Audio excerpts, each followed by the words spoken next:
In part one of this two-part series, The Jewish Bible, True and Reliable, we examine the historical and archaeological foundations of the Tanakh and why its claims deserve to be taken seriously. Now we go further, less generality, more precision.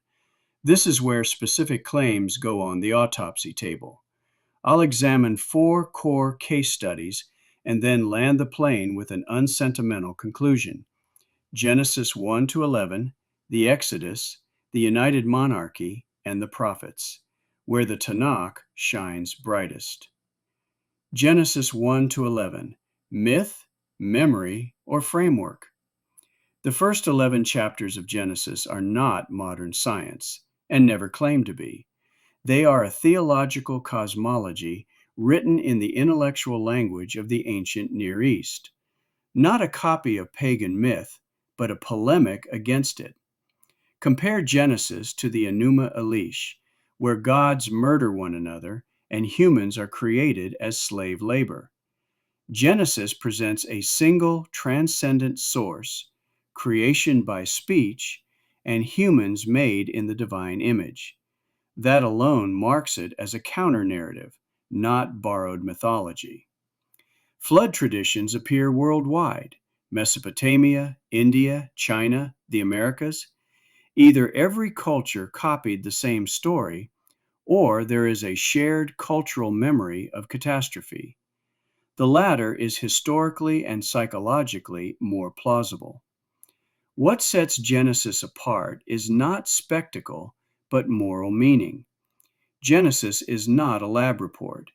It explains why the world is broken, not how many jewels were released on day 2. Demanding astrophysics from Bronze Age Hebrew literature is a category error. The Exodus, memory, not propaganda. The Exodus is the most abused biblical event. Critics shout, "No evidence." Believers shout, "Faith." Both miss the point.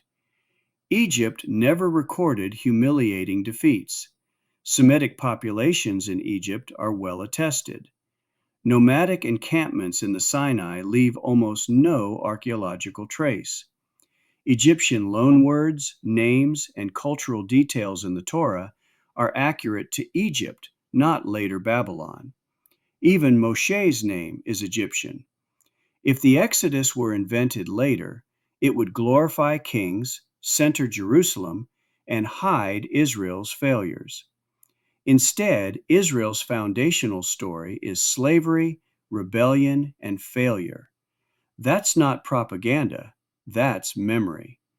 The Exodus may not match Sunday school timelines or Hollywood spectacle, but dismissing it as fiction ignores how deeply Egyptian the narrative is. The United Monarchy. The Tel Dan Stela explicitly references the House of David.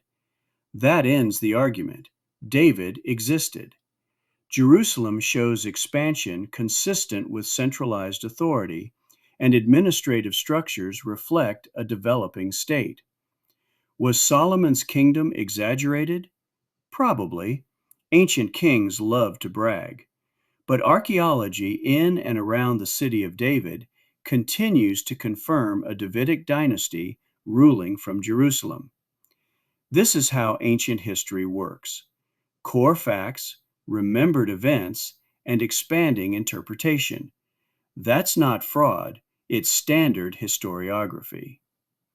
The Prophets. This is where the Tanakh is unmatched.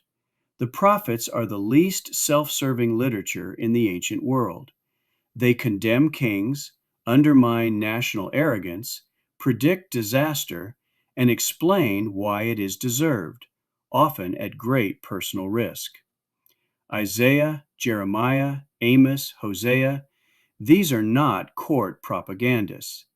They are internal critics whose warnings were later vindicated by exile, destruction, and return. Malachi ends without triumph, only accountability and unresolved tension. That's the ending of a real historical struggle.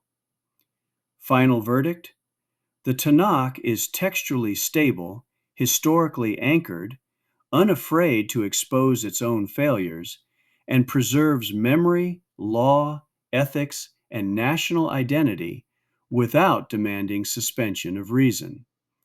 As a student of history, I know of no other ancient covenant as true and reliable as the Jewish Bible. It is worth staking a life on, not by faith alone, but by fact. In the Tanakh, the two walk hand in hand. Thank you for joining this two-part study of the Jewish Bible, True and Reliable.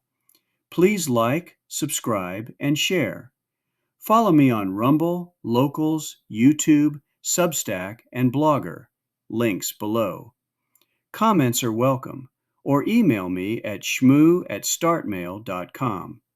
Until next time, this is Shmuel ben Shlomi of Shmu's Views, wishing you shalom.